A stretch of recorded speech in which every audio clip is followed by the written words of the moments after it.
Hai guys, selamat datang kembali di channel ini. Sebelum kita melanjutkan, topik hari ini akan membahas tentang memahami kesehatan mental dan cara menjaganya. Sebelum kita lanjut untuk pembahasannya, pastikan kalian udah subscribe channel ini dan nyalakan lonceng notifikasinya. Sekarang silakan subscribe. Terima kasih telah subscribe Adisha 16 channel, dan kita lanjut pembahasan. Seperti halnya kesehatan fisik, kesehatan mental juga tidak boleh luput dari perhatian kita.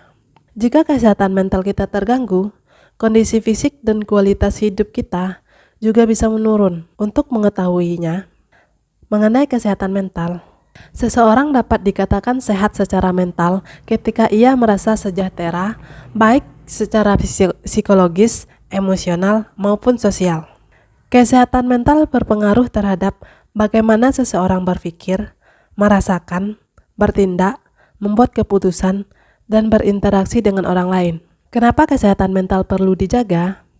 Kepekaan dan kesadaran terhadap kesehatan mental tak hanya berlaku pada orang dewasa yang sedang produktif, tetapi juga anak-anak, remaja, bahkan lansia. Orang dengan kesehatan mental yang prima dapat beraktivitas secara produktif dan menggunakan potensi yang dimilikinya dengan maksimal.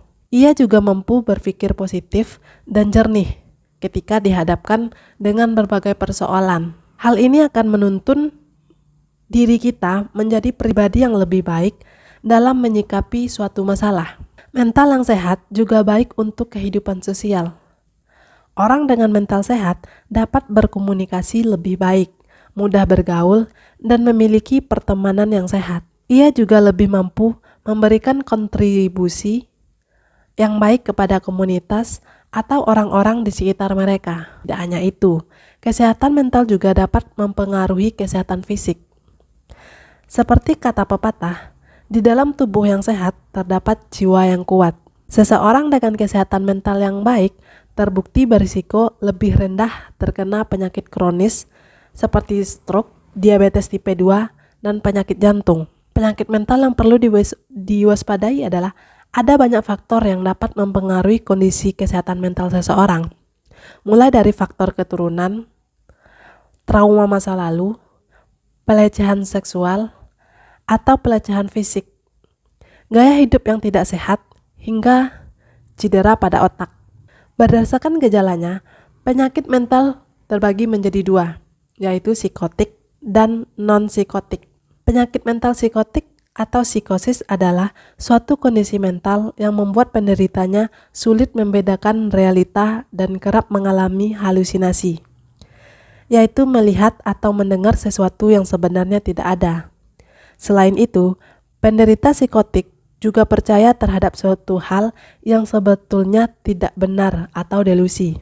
Penyakit mental yang termasuk dalam psikotik adalah gangguan bipolar dengan gejala psikotik, depresi berat dengan gejala psikotik, gangguan delusi, skizofrenia, penyakit mental non-psikotik. Penyakit mental non-psikotik tidak membuat penderitanya mengalami gangguan realita.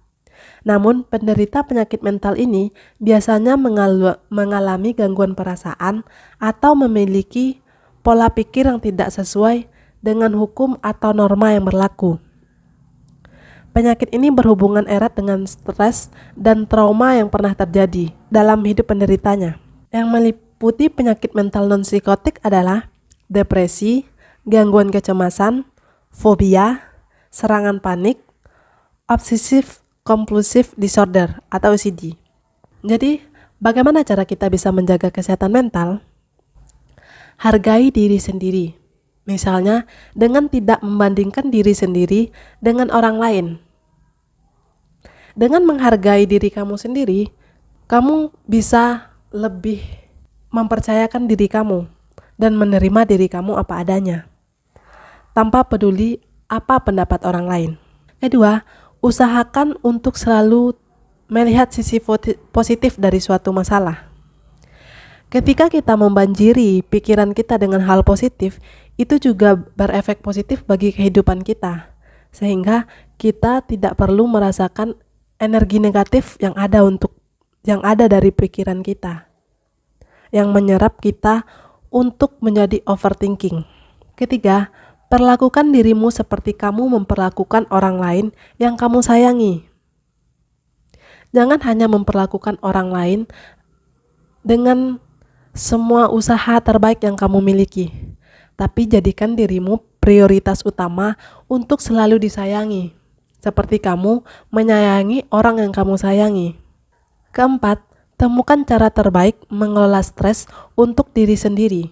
Dengan mengetahui cara terbaik untuk mengelola stres, coping stres, itu bisa membuat kamu menjadi mengenali diri kamu sendiri dan terhindar dari yang namanya stres.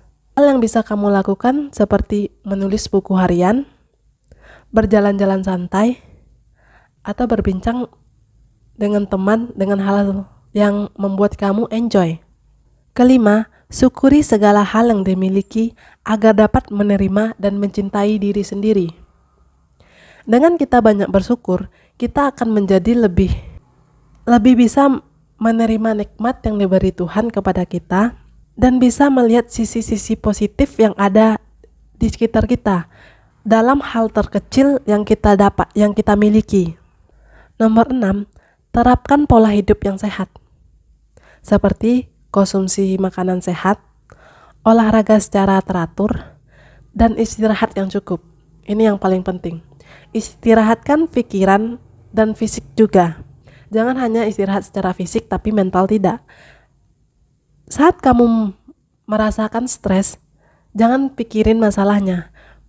Break sejenak, biarkan pikiran kamu rileks. Dan lalu pikirkan lagi nanti setelah kamu merasa rileks. Karena masalah tidak akan selesai ketika kamu hanya memikirkan masalahnya. Tapi pikirkan solusinya untuk mendapatkan solusi terbaik. Gunakan planning A dan plan B. Nomor 7, kembangkan potensi yang kamu miliki atau cobakan hal-hal yang belum pernah kamu lakukan. Dengan melakukan ini, kamu merasakan eksperimen baru. Merasakan hal yang belum pernah kamu rasakan dalam hidup membuat kamu mendapatkan pengalaman baru yang membuat kamu berpikir positif. Nomor 8, pelihara hubungan yang baik dengan orang lain. Menjaga silaturahmi adalah hal yang baik untuk dilakukan. Hindari untuk membuat banyak musuh di dalam lingkungan kamu. Ketika kamu menciptakan banyak musuh, itu akan mengganggu pikiran kamu dan mengganggu aktivitas kamu. 9, lakukan hal yang membuat kamu bahagia. Menjadi selfish untuk diri sendiri itu baik, tapi dalam kadar yang ditentukan. Dengan melakukan hal yang membuat kamu bahagia, kamu akan merasa lebih enjoy, lebih relax, dan lebih self-love. Ketika kamu terlalu welcome sama orang, itu jika hal itu membuat kamu merasa tertekan, mending kamu cut untuk menciptakan mental yang lebih baik. Nggak apa-apa untuk tidak disukai oleh orang lain daripada kamu disukai tetapi kamu tidak menyukai hal tersebut. Itu akan membuat kamu tertekan dan terganggu secara mental. Tidak apa-apa untuk mengatakan tidak kepada orang lain dan sampaikan dengan bahasa yang sopan.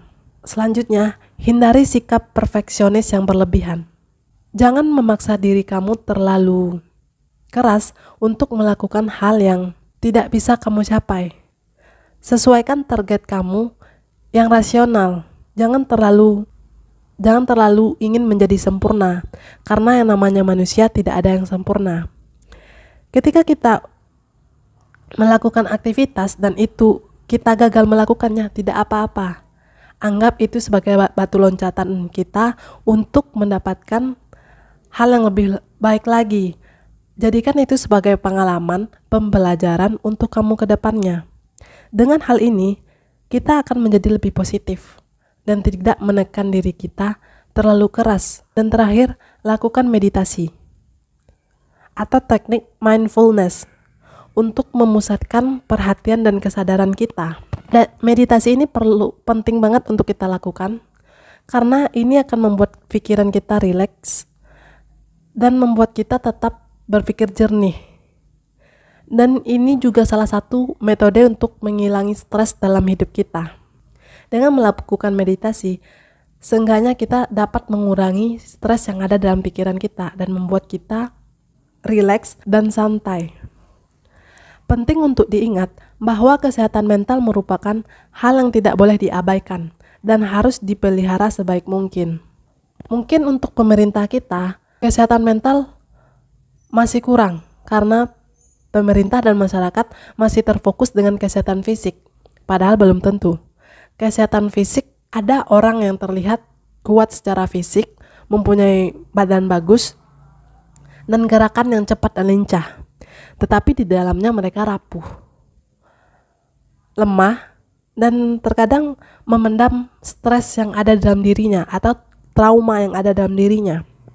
Dengan menyadari pentingnya kesehatan mental ini, itu akan membantu kita lebih produktif dan bisa berinteraksi dengan baik secara sosial. Jika kamu merasa mengalami tanda gangguan mental atau memiliki keluarga maupun kerabat terdekat yang memiliki masalah gangguan mental, jangan malu untuk meminta bantuan psikolog atau psikiater untuk penanganannya. Dengan penanganan tepat, gangguan kesehatan mental akan bisa dikendalikan dan kamu bisa menjalani hidup yang lebih berkualitas dan bahagia. Ayo bersama-sama meningkatkan kesadaran kita akan pentingnya menjaga kesehatan mental kita sendiri dan kesehatan mental orang-orang di sekitar kita. Dengan mengetahui pentingnya kesehatan mental, kita bisa lebih berhati-hati dalam bertindak dan berperilaku terhadap orang di sekitar kita. Seperti biasa, jika kamu menyukai video ini, silakan tekan tombol suka dan bagikan kepada mereka yang membutuhkan di luar sana. Dan jangan lupa untuk subscribe channel ini dan nyalakan lonceng notifikasinya untuk mendapatkan video terbaru lainnya. Terima kasih telah menonton dan sampai jumpa.